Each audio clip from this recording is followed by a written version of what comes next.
diante do Senhor. Senhor Jesus, nós te agradecemos por essa oportunidade, Senhor. Te agradecemos pelo privilégio de sermos chamados povo do Senhor. Te agradecemos porque somos tua noiva, Jesus. Oh, Pai, tenha liberdade nesse lugar, Espírito Santo. A casa é tua, Jesus. Cada vida aqui te pertence. Esse culto é em honra ao teu nome, Espírito Santo. Enche a casa, faz morada, agita o nosso coração com a tua voz. Seja ela aquela que vai estremecer a nossa alma, ou a voz mansa e delicada que nos traz conforto. Obrigada, Jesus, porque a tua presença é uma realidade nesse lugar. Obrigada porque o Senhor já está aqui. Obrigada por cada irmão que está aqui. Ah, Jesus, te consagramos ouvidos atentos, uma alma que tem sede pelo Senhor. Sabemos que os teus olhos passam sobre esse lugar. Encontre em nós aqueles que têm sede da tua palavra. Encontre em nós corações que queimam pelo teu Espírito, Senhor. Encontre em nós terra fértil para a tua semente. Repreendemos, Senhor, toda dispersão, tudo aquilo que tenta nos roubar, arrebatar a nossa atenção da tua presença. Como igreja do Senhor, nós repreendemos agora em nome de Jesus e te pedimos, Pai, fala conosco em nome de Jesus. Amém, irmãos? Glória a Deus. Irmãos, hoje eu não quero a pretensão de que eu vou trazer uma palavra nova, uma revelação que nunca foi dita. Pelo contrário, seria muita pretensão da minha parte. Hoje o Senhor colocou o meu coração para compartilhar com vocês verdades que nunca devem ser esquecidas. Verdades que nós precisamos lembrar frequentemente. Irmãos, a verdade é que nós precisamos saber por que é que nós estamos aqui. Por que é que saímos da nossa casa num domingo à noite e viemos aqui para congregar, para louvar, para adorar a Deus. Por quê? Por que é que nós somos igreja do Senhor? Irmãos, se nós nos consideramos crentes, no que é que nós cremos? Em quem nós cremos? Se nós somos aqueles, eu sou evangélico, como é que a sua vida reflete esse evangelho que você crê? Se você é aquele que diz, eu sou protestante, contra o que você protesta?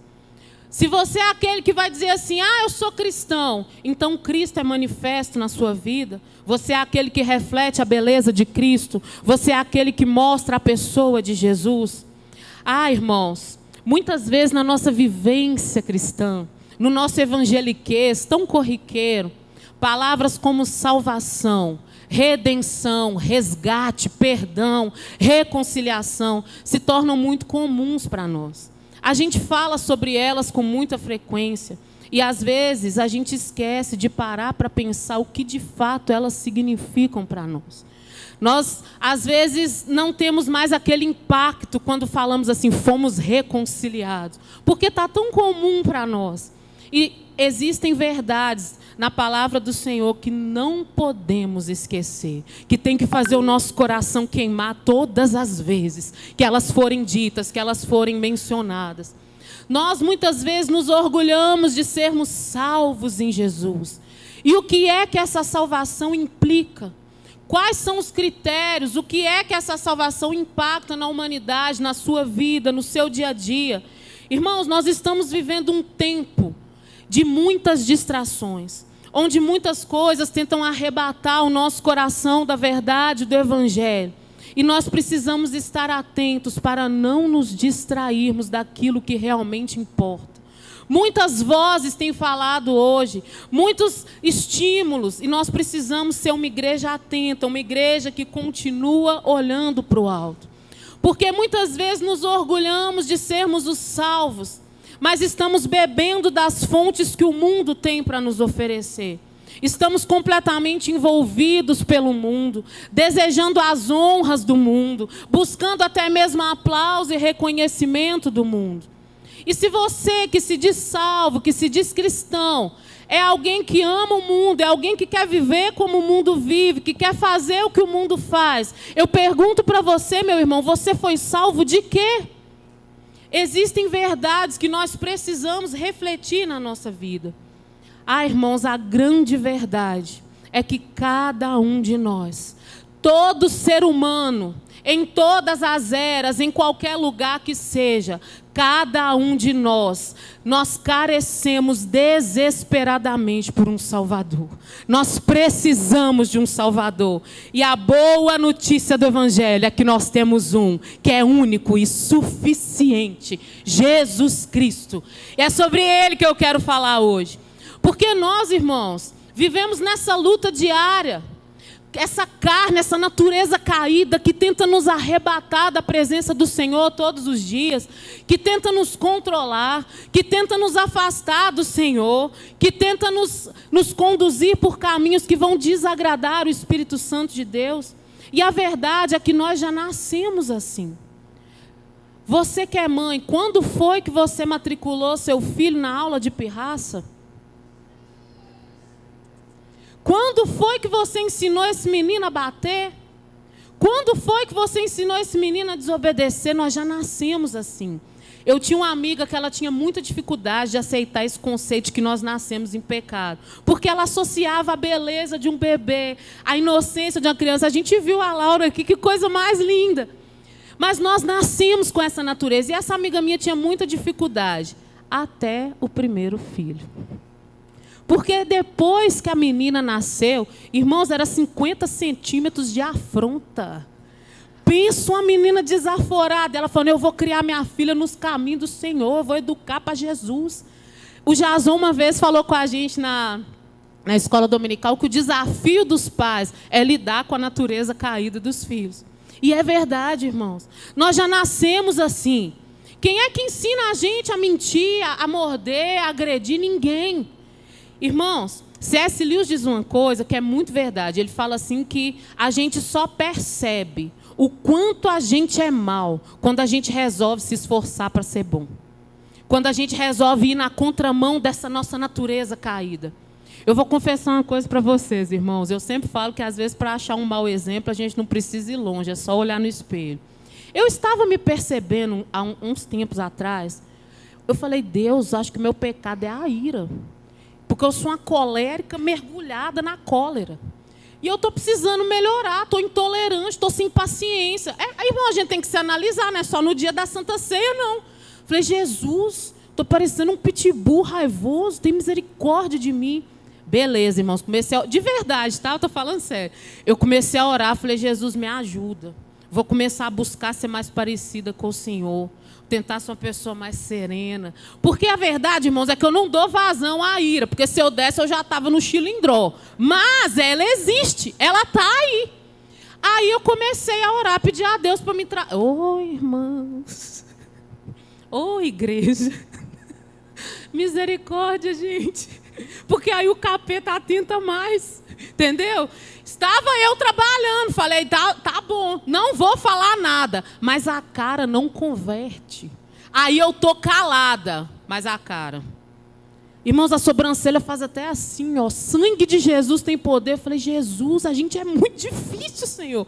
Aí eu falei, então eu vou tentar o quê? Sair de perto, porque se eu fico com essa cara, não resolve. Irmãos, essa semana aconteceu um negócio, que eu não vou entrar em detalhes.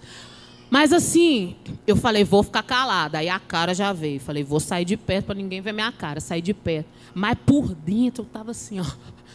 Aí eu falei, Jesus, mata essa cascavel que tem dentro de mim. Em nome de Jesus, o que é isso?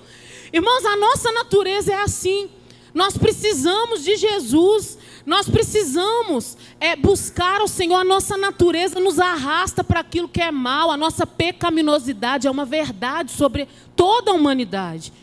E é engraçado, irmãos, que o negócio é tão sério que a gente pode dar vazão à nossa pecaminosidade, quebrando todos os mandamentos deliberadamente e desobedecendo tudo. Podemos dar vazão à nossa carnalidade assim. Mas nós também podemos dar vazão à nossa carnalidade, cumprindo a lei na nossa cabeça e nos orgulhando demais disso, assim como os fariseus faziam.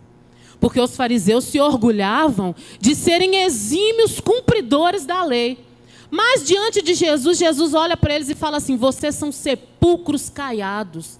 Irmão, sabe o que é um sepulcro caiado? É a podridão da morte pintada de branco.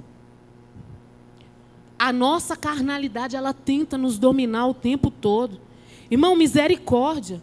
A grande verdade sobre nós, seres humanos, é aquilo que a palavra do Senhor vai dizer em Romanos 3:23. Todos pecaram e destituídos estão da glória de Deus. Esse é o retrato da humanidade. Mas se essa palavra é uma grande verdade, existe uma outra verdade também, que está muito conhecida, que está lá em João 3,16. Porque Deus amou o mundo de tal maneira que deu seu Filho unigênito, para que todo aquele que nele crê não pereça, mas tenha a vida eterna. Essa é uma verdade sobre nós nessa noite. Aleluia, Jesus. Louvado seja o teu nome. Já parou para pensar no que isso significa? Irmão, que versículo doce para a gente ler, para a gente repetir. Que bom que a maioria dos crentes sabe esse de cor.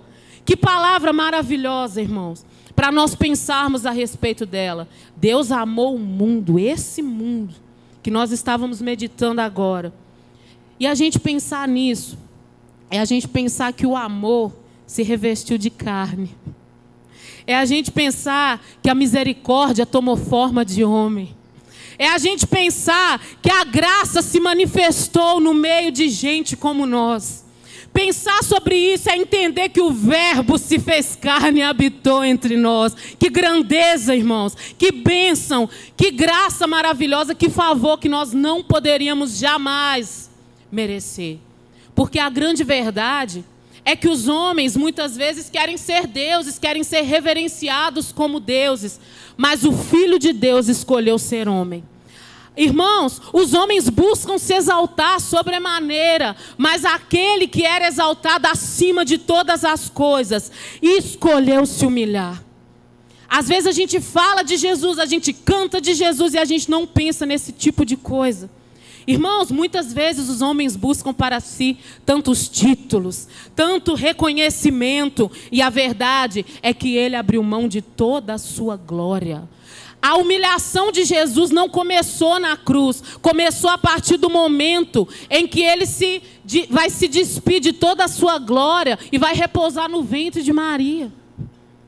Irmãos, a verdade é que se a gente for pensar sobre o amor de Deus, é algo tão tremendo, que o amor do Senhor não foi derramado como chuva lá do alto para nos alcançar, não. Ele desceu, porque você estava lá embaixo, num lugar onde você não conseguia sair sozinho, e Ele desceu para te encontrar lá onde você estava. Você pode dar um glória a Deus por isso? Aleluia, Jesus. E não havia nada de belo em nós que pudesse atraí-lo. Não foram as nossas virtudes, não foram os nossos talentos, não havia nada de belo em nós. E ainda assim, Ele nos olhou com amor. Ah, irmãos, Jesus é tremendo. Esse é o Jesus que nós cantamos aqui. Esse é o Jesus que é adorado nesse lugar. Jesus, Ele não veio apenas para curar os que estavam doentes. Ele não veio apenas para ensinar aos ignorantes. Ele não veio apenas para levantar os que estavam caídos. Ele veio trazer vida para uma humanidade que estava morta. E às vezes na nossa ignorância a gente já viu muita gente falando assim: ah, mas eu não pedi Jesus para morrer por mim na cruz. Claro que não, porque morto não fala. Nós estávamos numa condição tão decadente que não tinha como pedir socorro. Esse é o resultado da humanidade. Mas Ele veio trazer vida para uma humanidade que estava morta. E se a gente pensar no ministério terreno de Jesus, por 3 anos e meio, Jesus caminhou pregando a mensagem do reino, anunciando as boas novas do evangelho, curando, restaurando, expulsando demônios, libertando e também dividindo opiniões. Haviam aqueles que amavam e serviam Jesus, e também haviam aqueles que perseguiam e que tentavam matá-lo. Isso ensina para nós que a nossa preocupação não deve ser em dividir opiniões, deve ser em ser quem Deus nos chamou para ser e fazer aquilo que o Senhor nos chamou para fazer.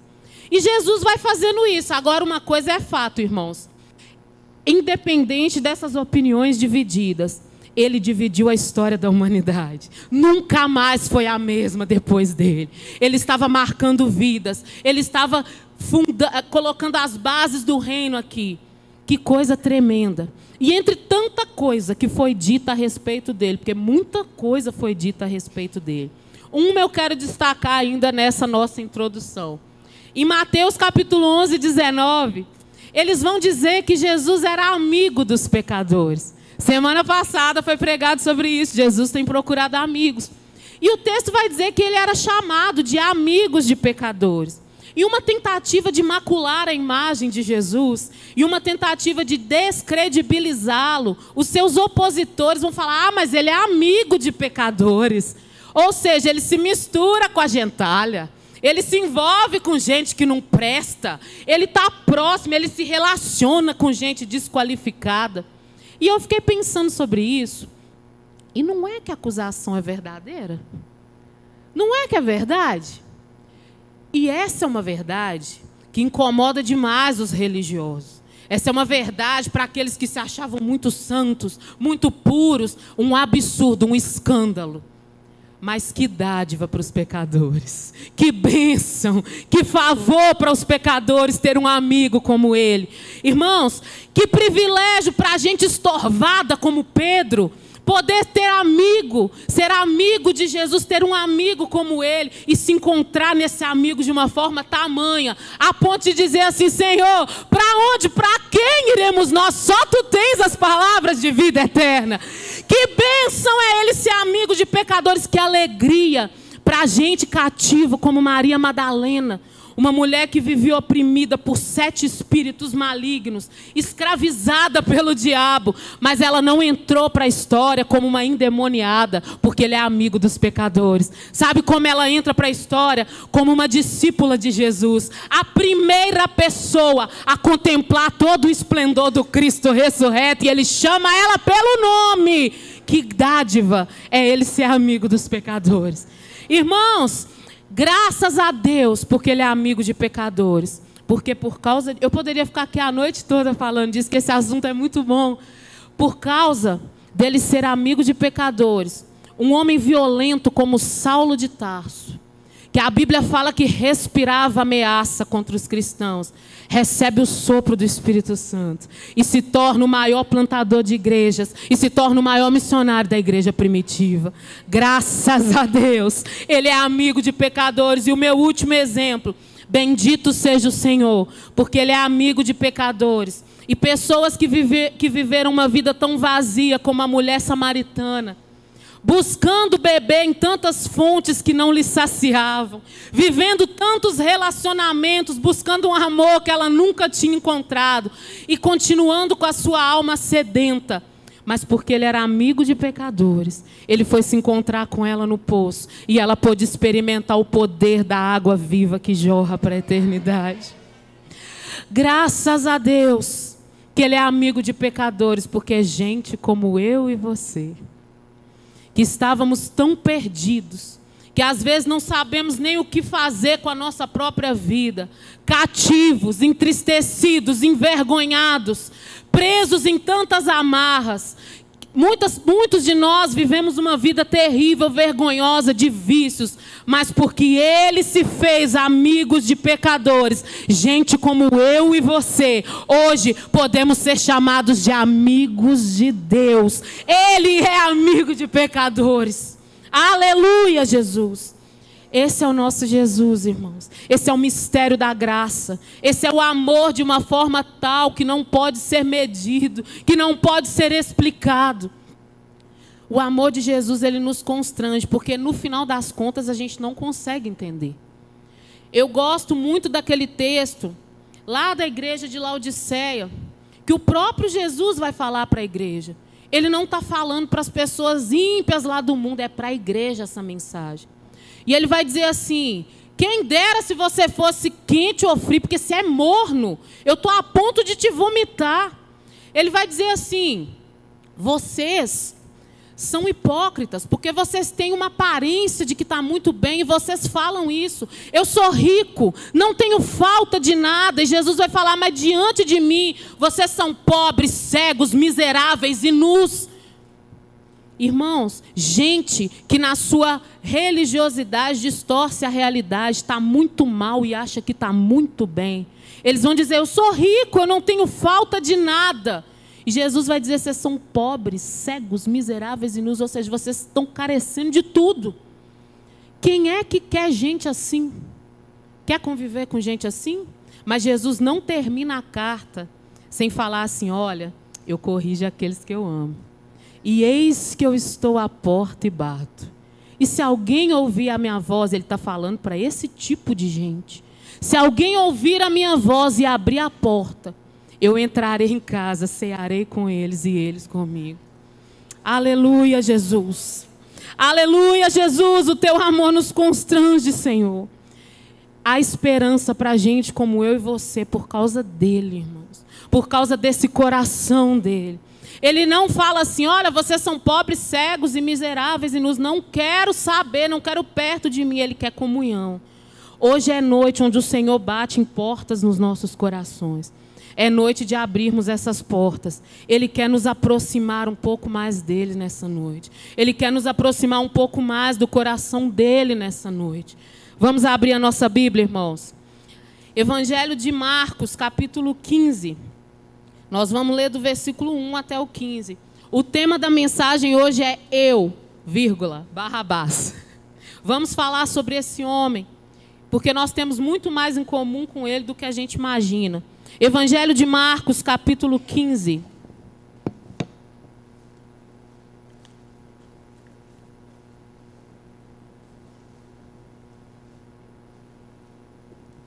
Glória a Deus. Aleluia, Jesus. Bendito é o teu nome, Deus eterno. Nós te adoramos nessa noite, Senhor. Todos encontraram? Amém? Vamos lá. Eu estou na NAA, tá? Ah, vocês também estão. Estamos ligados. Vamos lá. Logo pela manhã, os principais sacerdotes entraram em conselho com os anciãos, os escribas e todo o sinédrio, e amarrando Jesus, levaram-no e o entregaram a Pilatos. Pilatos perguntou, você é o rei dos judeus? Jesus respondeu, o Senhor está dizendo. E os principais sacerdotes o acusavam de muitas coisas. Então Pilatos tornou a perguntar, você não vai responder nada, veja quantas acusações fazem contra você. Jesus, porém, não disse mais nada, a ponto de Pilatos muito se admirar. Ora, por ocasião da festa, era costume soltar ao povo um dos presos, aqueles que eles pedissem. Havia um, chamado Barrabás, preso com rebeldes, os quais em um tumulto haviam cometido homicídio. Vindo a multidão, começou a pedir que Pilatos lhe fizesse como de costume. E Pilatos lhes respondeu dizendo, vocês querem que eu lhes solte o rei dos judeus? Pois ele bem percebia que era por inveja que os principais sacerdotes lhe haviam entregado Jesus. Mas os principais sacerdotes incitaram a multidão no sentido de que lhe soltasse de preferência Barrabás. E Pilatos lhes perguntou, o que então vocês querem que eu faça com este a quem vocês chamam de rei dos judeus? Eles gritaram, crucifica-o. Mas Pilatos lhes disse, que mal ele fez? Porém, eles gritavam cada vez mais, crucifique-o. Então Pilatos, querendo contentar a multidão, lhe soltou Barrabás. E depois de mandar açoitar Jesus, entregou-o para ser crucificado. Aleluia. Irmãos, mesmo diante de tanta graça manifesta, de tudo aquilo que nós já falamos na introdução, a Bíblia vai dizer que Jesus manifestou luz para um povo que estava em trevas. A luz dele brilhou de uma forma maravilhosa, mas aquelas pessoas amaram mais as trevas do que a luz. O próprio Jesus vai dizer isso. O texto que nós lemos vai retratar os últimos momentos da vida de Jesus aqui. Essa cena vai se passar na Fortaleza Antônia, que é uma espécie de antessala do Calvário, do Gólgota. Jesus aqui já havia lavado os pés dos discípulos, já havia celebrado a última ceia. A Bíblia vai dizer que ele havia cantado um hino, e eu tenho muita curiosidade de saber que hino é esse. E ele já havia cantado um hino. Jesus aqui já havia recebido o beijo da traição, já havia sentido a agonia da morte no Getsêmani. Já havia visto os seus discípulos se dispersarem, fugindo um por um. Jesus aqui, irmãos, nesse ponto onde nós lemos, já havia passado uma noite inteira de tortura, de interrogatórios intermináveis. O nosso Salvador já havia padecido muito até aqui. Sabe o que é triste nós pensarmos? Até onde vai a maldade do homem? Sabe por quê, irmãos? Aqueles olhos que haviam encontrado tantas pessoas que eram insignificantes na sociedade, que haviam olhado com amor, que haviam sorrido e comunicado a mensagem do reino para tantas pessoas, eles vendaram os olhos dele. Nesse momento, um pouco antes desse momento aqui. Aquelas mãos que se estenderam trazendo cura, ressuscitando mortos, compartilhando pães e peixes, tocando, restaurando, haviam sido amarradas como as de um ladrão. Olha o que tiveram coragem de fazer com o nosso Cristo. Eles vendaram os olhos dele, e a Bíblia vai dizer que eles esbofetearam Jesus e falavam: profetiza, Cristo, quem foi que te bateu? Irmãos, a inocência padecendo na mão dos pecadores. Irmãos, a última noite de Jesus foi um verdadeiro suplício. A Bíblia vai dizer que ele é levado para a casa do sumo sacerdote. Lá acontece aquele episódio de que Pedro nega por 3 vezes aquele que havia falado que ele estava disposto a morrer com Jesus. Mas a verdade é que às vezes somos bem intencionados, mas as nossas convicções são fracas diante da pressão. Foi o que aconteceu com Pedro. Jesus vai para Anás, vai para Caifás, depois enviam Jesus para Pilatos. Pilatos fala assim: ele é galileu, vamos mandar para Herodes. Manda para Herodes, e Herodes estava doido para ver Jesus, porque ele já tinha ouvido falar dele, e ele queria ver algum sinal. Jesus não tem compromisso com expectativas fúteis dos homens. Jesus não realiza nenhum sinal para Herodes, e aí Herodes vai e devolve Jesus para Pilatos, vai passando de mão em mão. Pensa que cena, pensa que pressão, para alguém que já havia sido esbofeteado, humilhado, traído, para alguém que já havia sido abandonado pelos seus discípulos. Nesse momento Jesus já está com toda essa carga emocional, que provavelmente eu e você já não suportaríamos mais. E aqui, irmãos, ele chega nessa situação que nós acabamos de ler. Eles devolvem Jesus para Pilatos. E sabe o que é lindo nós pensarmos? Se fôssemos nós, estaríamos com o coração cheio de revolta, com o coração cheio de ódio, indignados, sem comer. Porque o plano de matar Jesus já era muito antigo, mas o sinédrio, os sacerdotes não tinham essa autoridade. Porque só Roma poderia condenar e executar a pena. Por isso eles levam Jesus até Pilatos. E o povo está fazendo um algazarra, porque se tinha uma coisa que romano detestava era bagunça. Era algazarra no reino. Roma dominava com mão de ferro. E eles chegam lá fazendo esse barulho, esse escarcéu. E vai entrar em cena esse homem, Pôncio Pilatos. Essa difícil decisão vai recair sobre ele. Historiadores afirmam que Pilatos era um homem muito truculento. Era um homem que respondia com muita violência. E que nesse momento aqui do julgamento de Jesus, Pilatos ele estava sob investigação de Roma. Roma estava de olho nele, porque já tinha tido muito comentário a respeito da gestão dele. Então, se vocês forem ver, ele é muito cauteloso no julgamento de Jesus. Pilatos era um homem muito perturbado, irmão. Tanto que, historicamente, 3 anos depois da crucificação de Cristo, ele tira a própria vida. É o que os historiadores dizem. Ele era um homem perturbado. Mas sabe o que é interessante a gente pensar aqui? Esse homem mau, perturbado, ele consegue perceber. A gente consegue perceber pelos textos, todos do Novo Testamento, que ele não queria condenar Jesus. Esse homem, com uma visão tão deturpada da vida, olhou para ele e viu a beleza da santidade que havia nele. Pilatos era um homem que não conhecia as Escrituras, que não conhecia tudo que havia sido profetizado a respeito de Jesus. Mas a Bíblia vai dizer que até o silêncio de Jesus impactava ele. A presença de Jesus impactou aquele homem.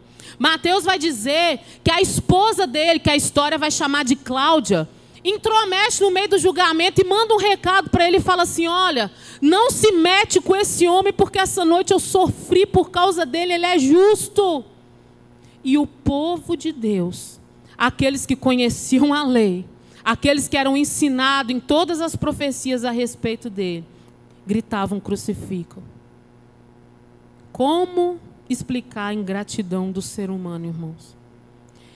Irmãos, até os gentios contemplavam a inocência que Jesus carregava. Em uma última cartada, Pilatos, ele vai tentar utilizar um costume que havia na época para tentar soltar Jesus.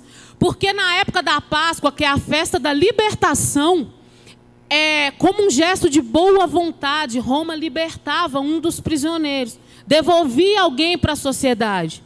E aí vai entrar em cena um outro personagem do texto que nós lemos, Barrabás. E nós temos muito mais em comum com esse homem do que a gente imagina. Barrabás vai entrar em cena, a Bíblia fala muito pouco sobre ele, e as informações que falam sobre ele são ruins.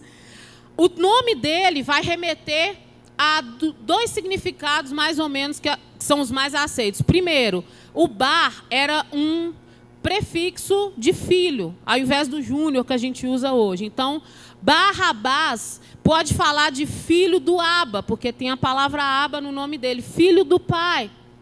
Ou então, há ainda alguns teólogos que falam que Barrabás tinha uma raiz de filho do sacerdote. Mas a verdade, irmãos, é que ele é mencionado nos 4 evangelhos, Barrabás. E nós conseguimos unir algumas informações, porque cada evangelista vai trazendo um detalhe específico. Não que haja contradição na Bíblia. Cada um se ateve a um ponto. E se a gente pegar tudo, a gente pega a ficha criminal dele toda. Olha só. Aqui em Marcos vai dizer que ele foi preso como um rebelde, porque em um tumulto ele cometeu um homicídio. Roma odiava a rebelião. Já vamos pegar por aí. Mateus vai dizer que Barrabás era um preso muito conhecido. E o que é que torna um preso conhecido? Normalmente, se a gente for pensar com a nossa cabeça de hoje, é a crueldade. Todo mundo aqui, ou pelo menos a grande maioria, sabe quem é o maníaco do parque. Sabe quem é Suzane Richthofen, o casal Nardoni, porque são crimes que chocam, isso faz com que esses criminosos sejam conhecidos. Barrabás era muito conhecido. João vai dizer claramente que ele era ladrão, salteador, que ele era um homem que roubava. Lucas vai dizer que ele liderava uma revolta e cometeu um homicídio. Se nós analisarmos a ficha criminal de Barrabás, pesa contra ele crimes terríveis. Sedição, que era a revolta contra Roma, que esse crime já era punido com a crucificação dentro do sistema romano. Assassinato, outro crime capital. Se ele tivesse matado um romano, então ele estava bem mais enrolado. Não se sabe se ele matou um, se matou vários. A Bíblia não fala. Formação de quadrilha. Ele tinha uma turma de rebeldes. Inclusive, há quem afirme que os ladrões da cruz que foram crucificados junto com Jesus faziam parte da quadrilha dele, porque ele também era ladrão. Faz sentido. Irmãos, roubo, a gente já falou sobre isso. A verdade é que se a gente for pensar um pouquinho sobre Barrabás, ele foi um homem que viveu a sua vida da forma que ele bem quis, que fez as suas escolhas, que tomou as suas decisões, que quebrou mandamentos, não matarás, não furtarás. Ele conhecia esses mandamentos e ele os quebra deliberadamente. Barrabás foi um homem que talvez no seu pensamento ele lutava por justiça, mas a Bíblia vai dizer que a nossa justiça é como trapo de imundícia. Barrabás foi alguém que chega ao ponto de matar. Tudo isso vai resultar para ele em prisão. Sabe o que a gente aprende? Essa é uma estratégia do inimigo da nossa alma, quando ele quer nos aprisionar. Ele nos dá uma falsa sensação de controle. Vai, faz o que você quer. Você é livre para seguir o seu próprio caminho. Você é empoderada demais para seguir regras. E assim, ele vai cumprindo o seu ministério na vida das pessoas. Qual é o ministério tríplice de Satanás? Matar, roubar e destruir. E parece que a gente está fazendo a nossa própria vontade. É uma estratégia do inimigo quando ele quer prender uma falsa sensação de controle. Você já conversou com alguém viciado? Já tentou ajudar um viciado? Primeira coisa que ele fala: eu bebo porque eu quero. E eu paro quando eu quiser. 2 mentiras, 2 enganos. Não bebe porque quer, bebe porque não consegue parar. E não consegue parar quando quer. É uma estratégia de Satanás para aprisionar as pessoas. E é o que vai acontecer aqui com Barrabás. Barrabás é um cativo. É um homem preso. É um homem que teve liberdade até um certo ponto. Fez o que quer, foi onde quis, lutou pelo que achava justo, matou porque achou que devia matar, roubava porque se achou no direito de roubar. E agora é um homem enclausurado. Agora não tem mais liberdade para ir onde quer. Não tem mais liberdade para fazer o que gostaria de fazer, o que acha certo. É o fim da linha. Irmãos, é assim que vive aquele que está sob o jugo do pecado. É assim que vive aquele que está aprisionado, completamente dominado. Barrabás aqui é um homem que já teve liberdade, mas que agora não tem mais. Ele agora está completamente dominado. É assim que o inimigo das nossas almas tenta fazer conosco. Nos colocar numa posição onde nós estejamos completamente dominados. Outro ponto que Barrabás vai nos ensinar. Barrabás é um homem marcado para morrer. Em outras palavras, Barrabás já era um homem morto. Sabe por quê? Se tinha um crime que Roma não perdoava, era a rebelião. E o texto vai dizer que ele era rebelde e tinha uma turma de rebeldes. Irmão, todo rebelde morria para virar exemplo em Roma. Mortes que causavam espanto. O pecado sempre cobra o seu salário. E qual é o salário do pecado, irmãos? O salário do pecado é a morte. O salário do pecado é a morte. E nós já dissemos anteriormente que todos pecaram. Barrabás é um homem marcado para morrer, por causa das suas escolhas. Agora eu pergunto para você, o que é que restava para alguém como Barrabás? Na condição em que Barrabás estava. O que é que resta para alguém assim, irmãos? O castigo, a pena, a condenação. Irmãos, ele já era um homem morto, em trevas, cativo, sem esperança, sem recurso, sem saída. Já imaginou a agonia desse homem preso? Porque por mais valente que alguém seja, a presença da morte é apavorante demais. Já pensou toda vez que um soldado se movimentava naquela cela? Detalhe, prisões romanas foram construídas antes dos direitos humanos, tá? Eram buracos, escuros, sem ventilação. Historiadores afirmam que a maioria dos prisioneiros morriam de tuberculose por lá. Irmãos, que situação que o pecado leva esse homem. Onde é que ele foi parar? Numa masmorra fria, sem esperança. Até o homem mais durão, ele é esmagado por essa situação. A agonia de não ter mais saída, de não ter mais o que fazer. Eu assisti um documentário uma vez que me mexeu muito, que mostrava o último dia de prisioneiros condenados à morte. Irmãos, que coisa terrível, que desamparo, que aflição de espírito. Eles têm direito a pedir uma última refeição, a maioria não consegue nem comer.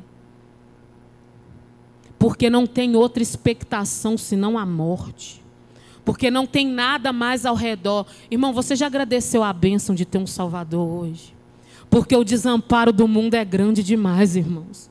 Às vezes a gente vive a nossa vida cristã sem pensar no quanto é bom estar debaixo de uma promessa. Eis que estou convosco todos os dias. A gente esquece do amparo que nós temos todos os dias. A gente esquece do suporte que a graça está nos dando todos os dias. A gente se esquece que tem misericórdia se renovando sobre nós todos os dias. Já pensou a agonia de só ter a escuridão, de só ter a culpa, de só ter o medo, de só ter a morte? É isso que esse homem está vivendo, irmãos. Não tem esperança. Ele não podia clamar por justiça, a justiça já estava sendo feita. Porque se o juiz é justo, e essa é a situação da humanidade diante de um Deus justo, se um juiz é justo, o culpado não sai da presença dele sem a sua devida pena, porque senão não tem justiça. Aquele que matou não pode sair impune, por isso que a Bíblia diz que Deus não tem o culpado por inocente, Ele não tem, porque Ele é justo. Porque tem muita gente pregando, porque Deus é um cara legal. Deus é justo. O Senhor é justo. Não dá para clamar por justiça, não tem justiça, ela já está sendo feita. Não dá para clamar por misericórdia, Roma não tem misericórdia. O mundo não tem misericórdia. Satanás não tem misericórdia. Um sistema que jaz no maligno não tem misericórdia. A quem recorrer? Irmãos, Barrabás é o retrato da humanidade sem Deus. Barrabás é eu e você. Barrabás fala de gente que é transgressora, rebeldes, cativos, assassinos. Tiago vai dizer que quem tropeça em um único ponto da lei, descumpriu toda ela. Nós éramos como Barrabás. Sem esperança, sem Deus no mundo, sem recurso, sem justiça. Cativos das nossas próprias escolhas. Caídos pelos nossos próprios tropeços. Irmãos, você pode falar assim, mas Barrabás era assassino, eu nunca matei ninguém. Mas quando vai falar de assassino, o evangelho sobe a régua. Porque Jesus vai dizer em 1 João 3,15, João vai dizer, quem odeia seu irmão é assassino. E ele ainda vai dizer assim, e assassino não tem parte na vida eterna. Nós éramos Barrabás, sem esperança nenhuma, vivendo o peso da condenação das nossas próprias escolhas. Pensa na pior agonia que você já passou, no pior sentimento de desamparo, de solidão. Essa é a situação do homem sem Deus. Agora eu caminho para a conclusão, irmãos, porque nesse cenário tão tenebroso, o inesperado acontece. Irmãos, diante de Pilatos, está um bando de religioso obstinado fazendo escândalo. Diante de Pilatos também está uma multidão alvoroçada gritando. Mas diante de Pilatos está um galileu em silêncio. Tudo isso diante de Pilatos. Em sua arrogância, os homens acham que estavam no controle da situação. E começam a gritar, soltem Barrabás e crucifica a Cristo. Em sua arrogância, a humanidade acha mais uma vez que está no controle da história. E eles estão gritando, soltem Barrabás e crucificam a Cristo. Mas a verdade, o que eles não sabiam é que essa decisão não havia sido tomada na terra. Ela havia sido tomada no céu, antes da fundação do mundo, quando o Cordeiro Santo de Deus escolheu ser imolado por mim e por você. Aleluia, Jesus. Eles estão gritando, achando que tem o controle da situação, irmãos. Pilatos está preocupado, cheio de dúvidas sobre o que fazer, tentando achar um jeito de liberar Jesus. O Sinédrio cheio de inveja, que o próprio Pilatos percebeu isso. Cheio de inveja, cheio de fúria contra o Senhor Jesus. A multidão está acalorada e cheia de revolta. E Jesus em silêncio, manso e humilde de coração, com o coração queimando de amor por essa humanidade, disposto a morrer, disposto a ir até o fim por essa humanidade. Sabe o que a gente aprende aqui? Irmãos, não foi o grito da multidão que libertou Barrabás da morte, foi o silêncio da ovelha muda. Não foi a voz do povo que libertou Barrabás daquela prisão. Foi a voz de Cristo quando ele disse, eu vou morrer por eles. Eu fico imaginando a cena, irmãos. Talvez Barrabás, na sua arrogância, pudesse em algum momento ter ouvido a multidão gritando o nome dele. Fãs? Ele podia ter falado, gente, nunca imaginei que esse povo gostava tanto de mim desse jeito. Mas esse povo não tem amor para dar.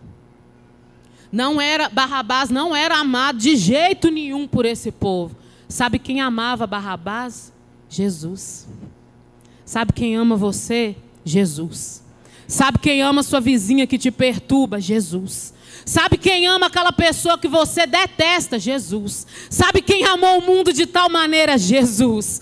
Ele nos ama, Ele é o amor que se fez carne para morrer por nós. Ele é quem te ama como ninguém mais vai te amar. Ele que queima de amor por você. Ele que te viu quando ninguém te viu. Ele que te quis quando ninguém te queria. Ele que se entregou por você como ninguém jamais se entregaria. Ele é o amor que está sobre nós nessa noite. Aleluia, Jesus.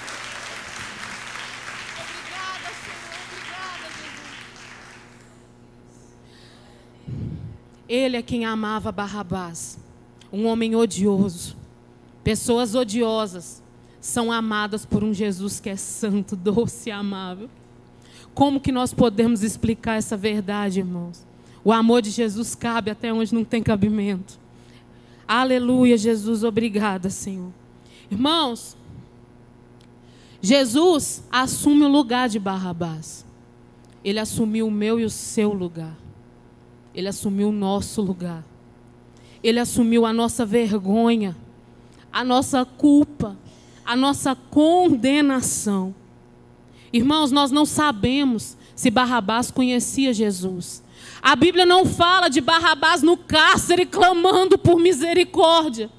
Mas Jesus conhecia Barrabás. Jesus sabia quem ele era. E eu já estou caminhando por final, irmãos. Sabe o que é mais bonito? Mas Barrabás era ladrão, Barrabás era assassino, Barrabás era um transgressor. E Jesus sabia quem ele era. Sabe por quê? Porque a misericórdia de Jesus é para o nosso eu real. A misericórdia de Jesus é para o seu eu real. Jesus nos amou no nosso pior estado. A verdade, irmãos, é que a graça de Jesus não é para essa máscara perfeitinha que a gente tenta mostrar. A misericórdia de Jesus não foi derramada para essa mulher empoderada que nós tentamos mostrar que somos, para essa pessoa bem resolvida, para essa pessoa confiante que nós tentamos mostrar para a sociedade. Não. A graça de Jesus foi para o seu eu real. Foi para essa menina ferida que você carrega há tantos anos. É para essa pessoa cheia de traumas, cheia de insegurança, que se olha no espelho e chora, que muitas vezes sozinha de noite entra em desespero ao pensar na própria vida. É para o nosso eu real que ele morreu. A graça dele foi para o nosso eu real. Não é para essas máscaras que a gente tenta criar de santidade, de perfeição. Não. Jesus se entregou pelo nosso eu real, pela pessoa que a gente sente vergonha quando a gente olha no espelho, pela pessoa que cai tantas vezes pela mesma coisa. É por você que já falou que vai largar pornografia e quando você se pega sozinho, você está vendo de novo. Jesus não morreu por esse homem bem-sucedido e eloquente que você tenta mostrar, não.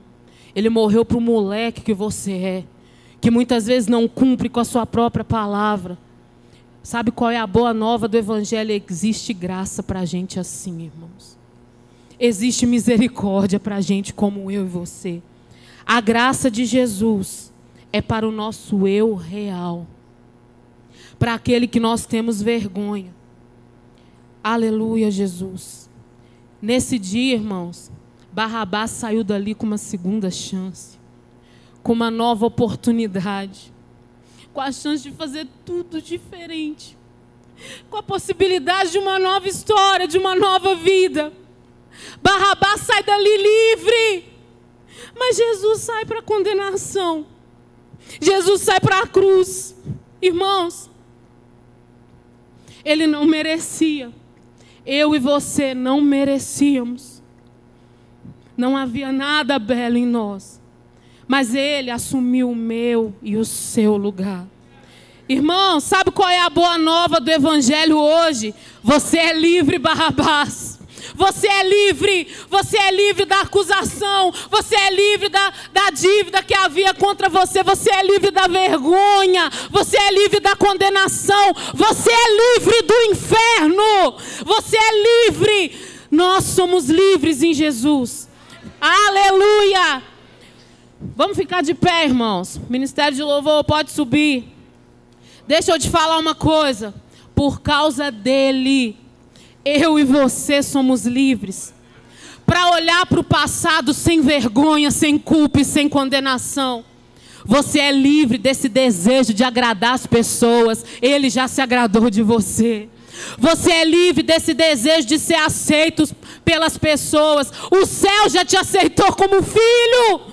E porque ele tomou um lugar na cruz, eu e você temos um lugar no reino. Porque ele tomou um lugar de vergonha, eu e você temos um lugar de exaltação. Essa noite é para celebrar o Cristo que morreu e ressuscitou, irmãos. Essa noite é para celebrar a presença dele aqui. Irmãos, se existe um motivo para nós como igreja não ficarmos apáticos dentro de um culto, é esse. Se existe um motivo para na hora de adorar nós rasgarmos a nossa alma em adoração, é por causa dele. Se existe um motivo para levantarmos as nossas mãos e glorificarmos o nome de Jesus, é por causa disso. Não é por nada do que ele vai te dar, é pela graça que ele já te deu, é pela salvação que já foi liberada sobre nós. Irmãos, essa é uma mensagem que não é mais tão popular em muitos lugares, mas que o Senhor encontre aqui em Hebron uma noiva apaixonada, que queima de amor por ele, que reconhece o sacrifício dele, que se derrama em adoração por ele. Aleluia, Jesus. Vamos cantar essa canção conscientes de que ele assumiu o nosso lugar. E você que era miserável tem um lugar no reino, tem um lugar no coração do Pai e tem um lugar na mesa do Senhor. Aleluia, Jesus.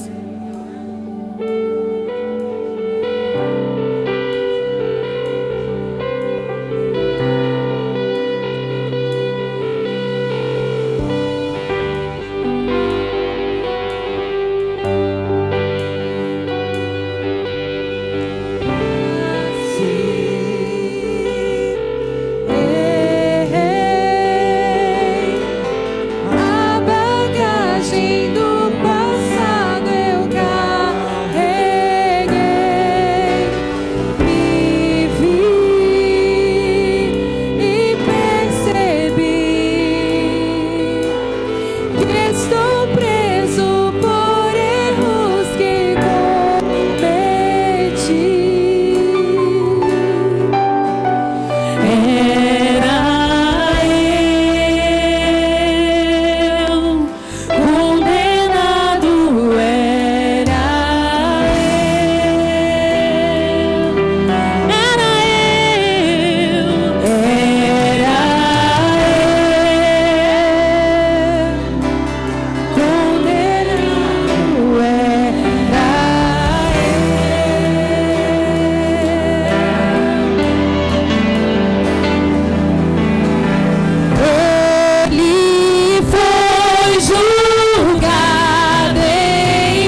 e pelas pisaduras nós fomos sarados.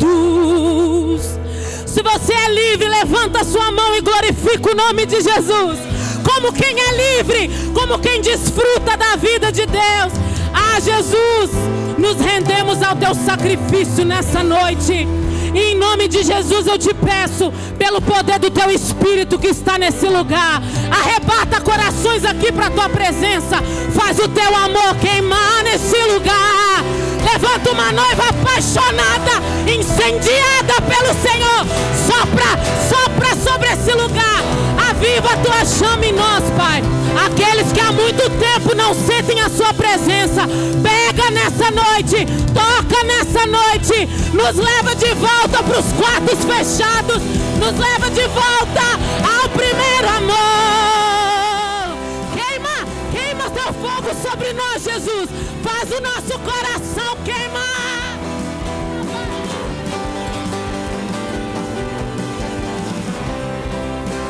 Jesus, queima fogo do teu amor, fogo do teu amor, incendeia a tua noiva, incendeia, nos faz chorar na tua presença outra vez, Jesus.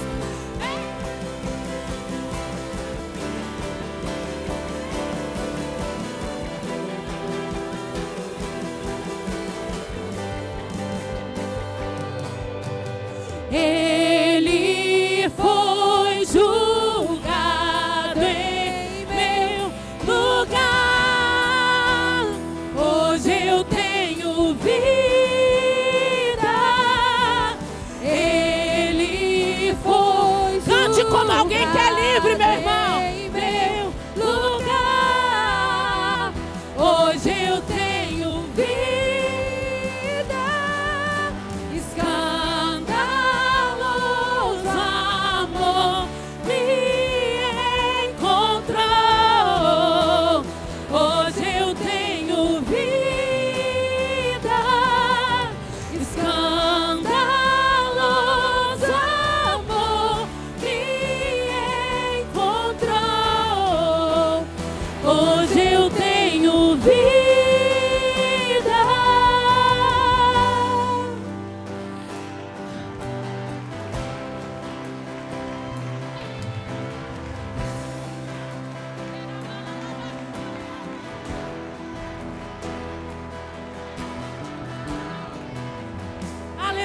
Jesus, nós celebramos a vida de Deus sobre nós nessa noite. Obrigado, Jesus. Obrigado, Jesus. Nós temos vida. Ele nos ressuscitou com Ele. A morte não domina mais sobre o povo de Deus. Você pode glorificar a Deus por isso. Nós temos a vida de Deus. Nós temos a vida de Deus. Ah, Jesus. E eu não posso deixar de perguntar para você nessa noite: como é que vive alguém que foi tão perdoado? Como é que louva alguém que foi tão perdoado? Qual é a conduta de alguém que foi liberto de tão grande condenação?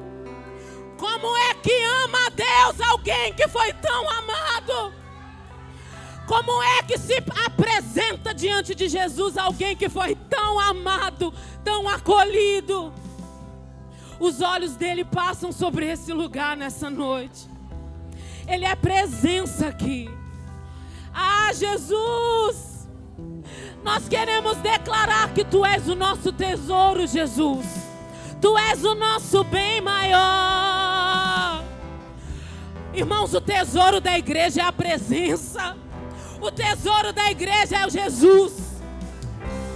Não há outro bem maior, não há outra dádiva maior, não há outro interesse maior. Jesus, estamos aqui por Tua causa. Esse culto é Teu. Celebramos a Ti, glorificamos a Ti, cantamos para Ti, nos entregamos a Ti outra vez, inteiramente, e com mais fogo, e com mais fervor, e com mais amor, Jesus.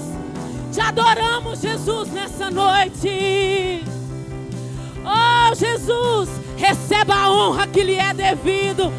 Abre o seu coração para Ele e declare palavras de adoração.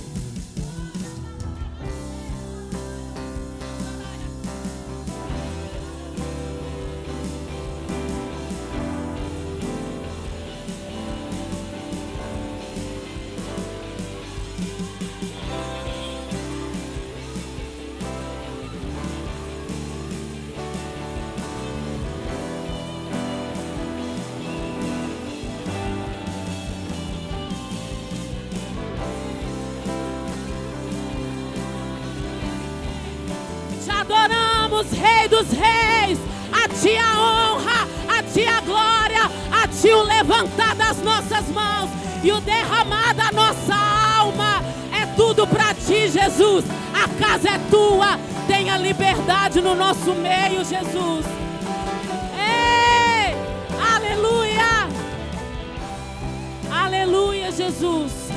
Aleluia, aleluia. Digno és de abrir o livro e desatar os selos, porque foste morto e com teu sangue compraste para Deus homem de toda tribo, língua e nação. E para o nosso Deus o fizeste reis e sacerdotes. Aleluia, aleluia, aleluia, Jesus. Somos o teu povo, Jesus. Como é bom ser o povo que se chama pelo teu nome, Jesus. Não somos mais marcados pelas trevas. Não somos mais marcados pela morte.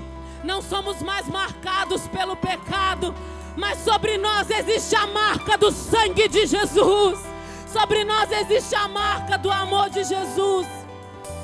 Senhor, nós te pedimos, Senhor, arrebata o nosso coração. Tira de nós tantos amores que nos afastam do Senhor, Jesus. Nós queremos corresponder ao teu amor por nós, Jesus. Nós queremos ser livres para te amar inteiramente, completamente, apaixonadamente.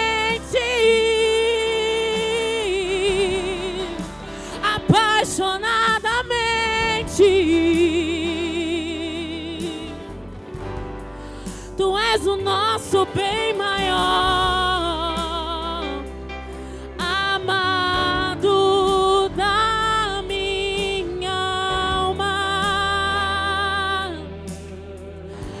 Sopra o teu Espírito na nossa chama de amor por ti, Senhor.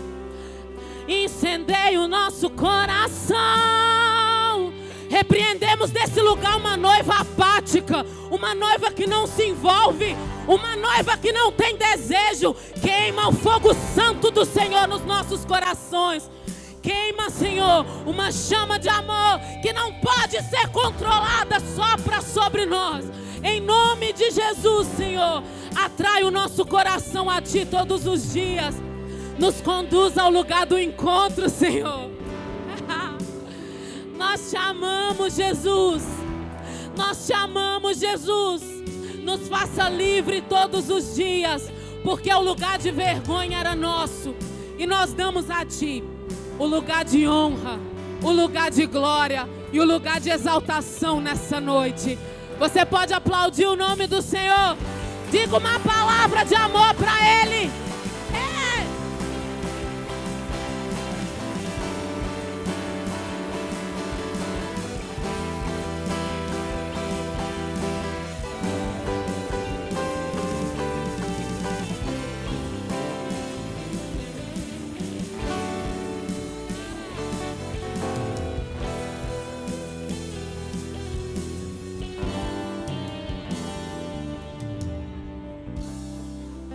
Glória a Deus. Que palavra abençoada, né, meus irmãos?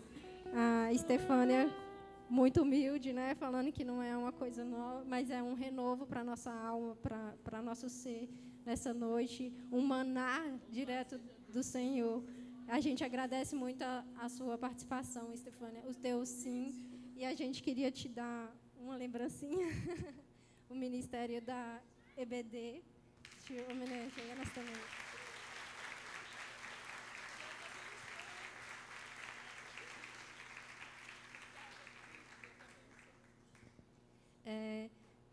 Hoje, para a gente foi um desafio muito grande. Quem conhece mais de pertinho sabe que a gente é um pouco tímida, né? E estar aqui primeiro diante do Senhor e depois diante de vocês é uma responsabilidade muito grande. Nós agradecemos a presença de cada um, pedimos desculpa por alguma coisa, algum nervosismo, e convidamos agora o pastor João para fazer o encerramento. Boa noite. Glória a Deus. Quem foi abençoado, dá uma glória a Jesus. Aleluia. Irmãos, eu não posso encerrar duas coisas. Pode se sentar, querido, já estamos encerrando. Mais alguns poucos minutinhos, mas eu não posso te despedir sem antes perguntar para você se você é uma pessoa que hoje precisa entregar sua vida para Jesus. Ouvir uma palavra dessa, irmãos, para nós salvos: pastor, você está sendo arrogante. Não, irmãos, é a Bíblia. Se a gente crê em Jesus, é salvo, não é por causa da gente, não é porque a gente é bom. Foi falado aqui, todos nós nascemos em pecado. Então não tem nenhuma pessoa boa que mereça a salvação. Então não é arrogância, é atribuir a Jesus o que Ele fez por nós. Por isso eu queria perguntar: tem alguém aqui nessa noite que desejaria entregar sua vida a Jesus? Começar uma caminhada com Jesus, de conhecê-lo, de amá-lo. Vai exigir muito de você. Renúncia, abandonar algumas coisas, porque Jesus ele vem para salvar, mas também para transformar, santificar o homem, para nos fazer parecidos com Ele. Então, se você é essa pessoa que sente, irmãos, preste atenção. Muitas vezes, numa hora de apelo, de convite, isso é um convite que a gente está fazendo. Algumas pessoas entram num conflito. Isso é normal acontecer, porque o seu interior sabe que você precisa de Jesus, mas muitas vezes coisas como vergonha, como medo, como questionamentos de que se eu fizer isso, o que vai ser a partir de então? Talvez são coisas que nos impeçam, mas eu quero te encorajar a tomado de fé, de entendimento de que você talvez precisa fazer isso o mais rápido possível, não deixar que nada te prenda. Então, se tiver alguém aqui hoje que deseja começar uma caminhada com Jesus, entregar sua vida para Jesus, aí no seu lugar, sentado como você está, eu peço que você levante a sua mão. Se você é essa pessoa: pastor, eu quero hoje começar uma caminhada com Jesus, eu quero hoje entregar minha vida para Jesus, eu preciso dele, eu não posso sozinho chegar lá, porque ele fez esse convite: vinde a mim. Você que está cansado, sobrecarregado, e eu vou aliviar você. Eu quero fazer uma oração. Antes dessa oração, aliás, depois dessa oração, se você sente desejo de tomar essa decisão, aonde você está sentado, você vai levantar a sua mão. Pai, a tua palavra foi pregada nessa noite. O evangelho de Jesus foi ministrado nessa noite. A tua palavra nos mostrou que todos nós estamos debaixo de uma mesma sentença: pecadores. E por sermos pecadores, Senhor, o nosso destino seria a condenação, se não fosse Jesus, se não fosse aquele que tomou o nosso lugar. Nós éramos os condenados, mas o Senhor deu a sua vida por nós, para que pudéssemos ter o direito da vida eterna. Muito obrigado, Senhor. E se há pessoas nessa hora que precisam voltar para Jesus, que precisam entregar a sua vida ao Senhor, que nessa noite o Espírito que convence o homem possa libertar de toda e qualquer prisão, questionamento, dúvida, e que essa pessoa se sinta agora encorajada por Deus para tomar essa decisão. É o que nós oramos em nome de Jesus. Então, eu vou fazer 3 convites breves, simples e sucintos. Se você é essa pessoa, levante a mão. Tem alguém aqui que ainda não entregou sua vida a Jesus, nunca na sua vida, no sentido de que você levantou a mão e disse: eu quero Jesus. Você às vezes tem um pensamento: eu já nasci filho de Deus. Não é assim que a Bíblia ensina. Você precisa tomar uma decisão de entregar sua vida para Jesus. Aquele que crê nele é o primeiro passo. Tem alguém que deseja entregar sua vida para Jesus? É a primeira pergunta. Levanta a mão onde você está. Se tiver alguém aqui nessa noite que queira fazer isso. Tem alguém que deseja, porque nunca fez: pastor, eu quero entregar minha vida para Jesus. Tem alguém? Levante a mão bem alto. Deixa eu ver você. Fica com vergonha não. Se tiver alguém, levante a sua mão. Tem alguém que deseja fazer isso? Iniciar a sua caminhada com Jesus? Faz assim. Tem alguém nessa noite? A minha segunda pergunta é se tem alguém que deseja voltar para Jesus. Você está desviado. Você um dia já esteve, mas você sabe que precisa voltar. E se você é essa pessoa, levanta a sua mão. É a segunda pergunta. Segundo convite. É para quem está desviado. Pastor, estou longe, meu coração está longe, estou aqui na igreja, mas meu coração está bem longe e eu quero voltar para Jesus. Tem alguém que quer fazer isso? Faz assim com sua mão. Se tiver alguém que quer voltar para Jesus.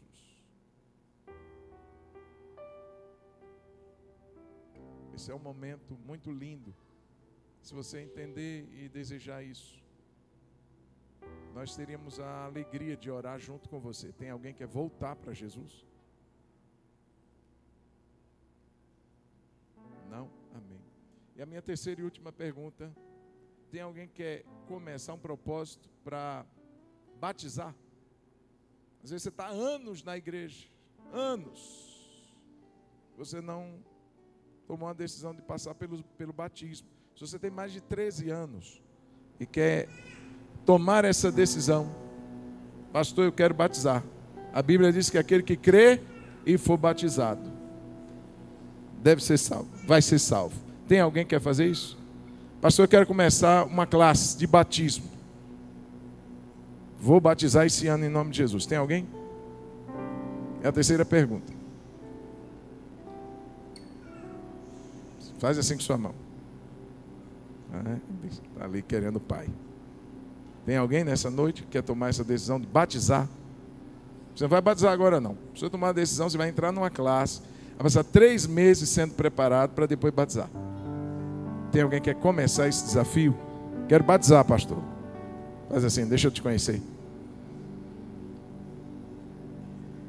Não? Então está todo mundo crente e batizado. Louvado seja Deus. Então vamos ficar de pé. Queridos irmãos, deixa eu te avisar uma coisa. Nosso culto domingo que vem, atenção, atenção, preste a sua total atenção aqui em mim. Deixa ela com o papai lá, ela, né? Fica ali com o papai, Dudinha. É, moça. Olha que oi bonito, gente. Irmãos, próximo domingo, nosso culto será de manhã. Olha para quem está do seu lado e diga assim: próximo domingo, meu irmão, nosso culto de Páscoa será às 9 horas da manhã. Teremos a ceia do Senhor, apresentações, louvor, ministração da palavra, e à noite não teremos culto. Amém, irmãos? Quem entendeu? Para você domingo à noite não ficar aqui na porta mandando mensagem para o pastor: pastor, o que acontece? Não tem culto à noite não, só de manhã. Domingo, 9 horas da manhã. Esperamos aqui em nome de Jesus. Márcia e Helena já estão ali e o lanche está pronto. Olha que benção. Então a gente queria convidar o Arthur, queríamos convidar a Larissa e a Bela, o Samuel, a Ingrid, o Gael e Maisen. Como?